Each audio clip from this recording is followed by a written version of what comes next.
Hi, my name is Amber Nesbitt. I'm a co-founder of Campus Integrity Group, along with my partner, Amy Liss. I'm here today to review our key considerations and practical suggestions for interviewing children in school-based investigations. We recommend that your team has both training and written guidance to ensure interviews are consistent across interviewers, are trauma-informed, and comport with the best practices. This is a complex topic with many layers. So for a deeper dive, I recommend you check out our newly released extended training, which is available in our marketplace, where we share detailed strategies and lessons learned from trainings we've attended and thousands of child interviews we've conducted or supervised. So let's set the stage for what we're talking about today. K-12 leaders across the country regularly receive complaints of potential staff misconduct. These can involve a wide variety of alleged misconduct, but they might include clear reports of sexual harassment or assault that are covered by Title IX, or concerns about interactions with a staff member that may or may not violate school policies or constitute a Title IX allegation or a Title VI violation, rumors of an inappropriate staff-student relationship, or staff reports of concerning interactions they've observed between a staff member and a student about which that student has not complained, and everything in between. When schools investigate these types of allegations, they often rely heavily on student interviews. So the strategies and the considerations we're going to walk through today and that are in our advanced training really apply to any student interview that might be involved. So that includes student reporters, known and potential victims of alleged misconduct, student witnesses, random students who may have been chosen to provide context or corroboration, and any other minors that may have relevant information. We recognize that some of these strategies may feel excessive if a complaint doesn't seem serious on its face, but I think we have to step back and remember the K-12 landscape. First of all, K-12 students vary widely in age, development, and communication skills, often from 4 years old up to 18 or older. A first report may only be the tip of the iceberg. The reporting student may have been embarrassed, scared, or otherwise unwilling to share more when they first reported the allegations. Children also don't know what school leaders might consider to be serious, so a child reporter may not have shared the key facts in their initial report. Your team should always be ready in case the allegations escalate.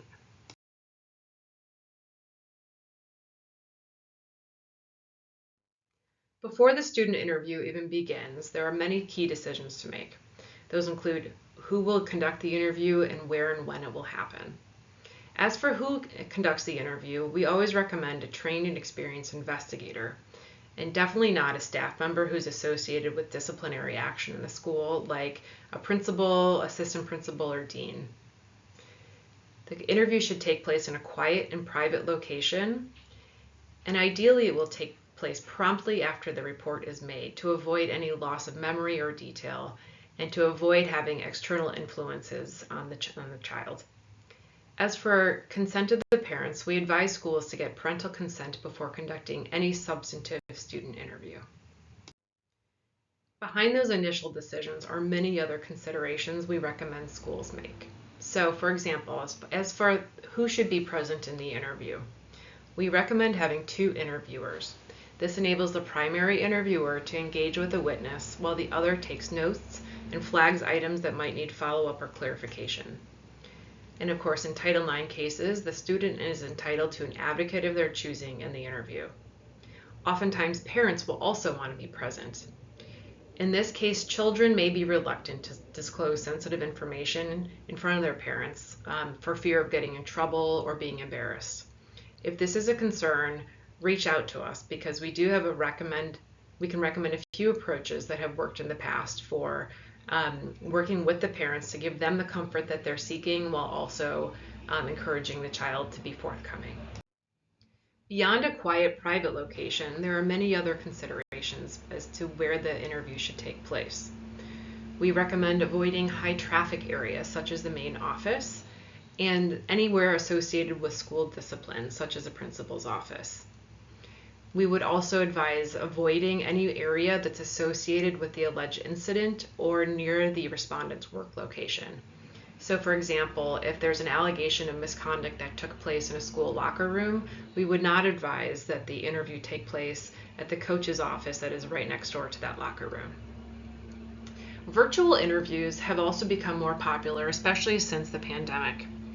They can be effective in certain circumstances, although there are many situations where they should be avoided. And again, that's a more detailed discussion that's available in our advanced training. Considering when the interview should take place, we do recommend, especially with younger children, that the interview be done as soon as possible, unless the police or child protective services are involved. In those instances, we do recommend a brief pause on interviews, and in the meantime, you can take other investigative steps to advance your investigation. Non-trained staff should not be conducting a full interview on the spot. So for example, if a student reports misconduct to a teacher and that teacher is not part of the Title IX team, that teacher should be trained to collect the basic information that they can then report to the relevant leaders of the school. Preparation is the key to having a successful student interview. Sharing the details of a traumatic event can itself be traumatizing, so you should be as prepared as possible to make sure you get all of the information necessary in that first interview to avoid a second or even third interview. This is especially important if others like the police or child protective services are also involved in interviewing the child about the same subject matter. Repeating themselves over and over again can be its own source of trauma. Prepare an outline for each witness interview using information from the initial report, any interviews that you've already conducted, due diligence and background research, and then requirements from your own school policies that might require specific questions or topics to be discussed.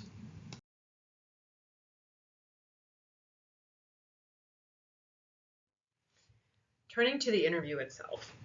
The first few minutes of your interview should be focused on building rapport with the child. You want to start by explaining who you are, how the interview will proceed, emphasizing that the child is not in trouble and that they can ask you questions or take a break at any time. We recommend starting with a short narrative practice before getting to the main topics, especially with younger kids. If you're not familiar with narrative practice, we recommend watching the longer interview training with more explanation and examples. We recommend that you actively engage with the student, make eye contact, and listen closely to their answers. Don't stare at a computer or your outline. This also circles back to our recommendation for having 2 interviewers in the room so that one can engage with the child and really listen to their answers while the other one is taking notes and flagging issues for follow-up. And before you proceed between questions, make sure you're giving a slight pause to make sure that what you think is the end of their answer is really the end before you start your next question. You want to create space for the child to say as much as they want to say on any given question. Once you're ready to turn to the subject at hand, there are many different approaches to start. One might include asking the child if they know what they're there to talk about. And if they do, then give them the floor and ask them to tell you what's going on. You want to give them space to talk as long as they want and listen especially for what they are not saying just as much as what they are saying. Follow up with questions to encourage them to expand on what they've shared. And this is important, but you should not assume anything. If you only are aware of one incident and that's all they tell you about, make sure you ask if it's happened once or more than once. If they're telling you about something that they have heard about, make sure you ask if they saw it personally or if they heard about it. And if they say they heard about it, ask who they heard it from. You want to make sure you're verifying the key aspects of all the information that they share. The following are some of our high-level interviewing tips for speaking with children. Our advanced training has many more details and suggestions that we just can't get into in this video. But generally, you want to make sure you're asking open-ended questions as often as possible. If you have to follow up with a direct question, that's okay, but make sure you're not asking yes or no questions and are not putting words in their mouth. You want to avoid leading, compound, and multi-part questions. Avoid complicated words, concepts, and policy-based language. So for example, in a Title IX case, you wouldn't want to ask a child what impact this incident or alleged misconduct is having on their education. Instead, you would want to ask if they're doing anything differently in school to avoid the respondent or, because of the incident in question. You also want to make sure you're confirming the meaning of slang terms. As a parent myself, I can tell you that children these days have slang that I have never heard of and I don't understand, and it seems to change frequently. So you want to let a child use the terms that they want to use, but also make sure that you understand them.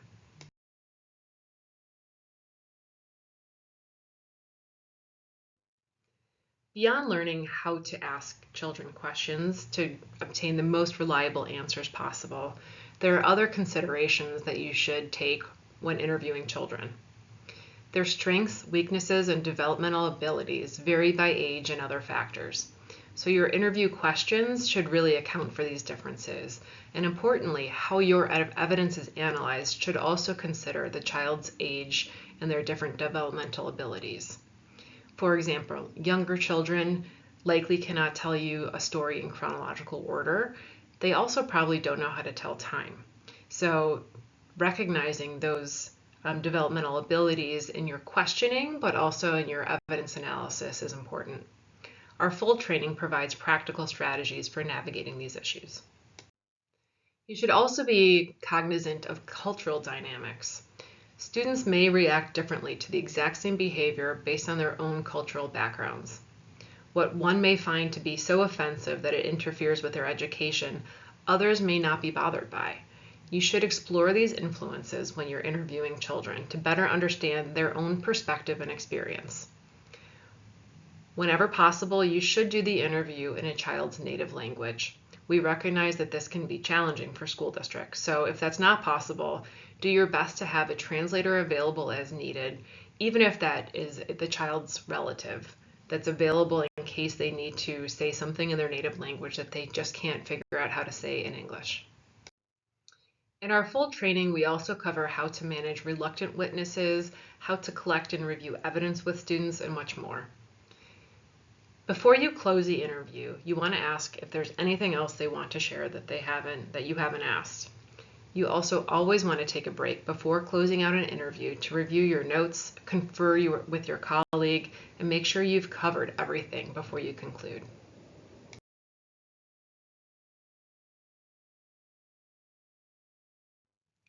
After overseeing thousands of student interviews, my co-founder Amy and I know that no two interviews with children will ever be the same. Children are unique, and so are the stories they share and the way they share them. Even with preparation, training, and confidence, surprises are inevitable. So approach every interview and investigation with openness, curiosity, and humility. And know that when surprises do pop up, your training will kick in to help you navigate it the best you can. As I said at the beginning, interviewing children is a complex and dense topic, and you're not alone. We are here to help. Campus Integrity Group can conduct student interviews on your behalf.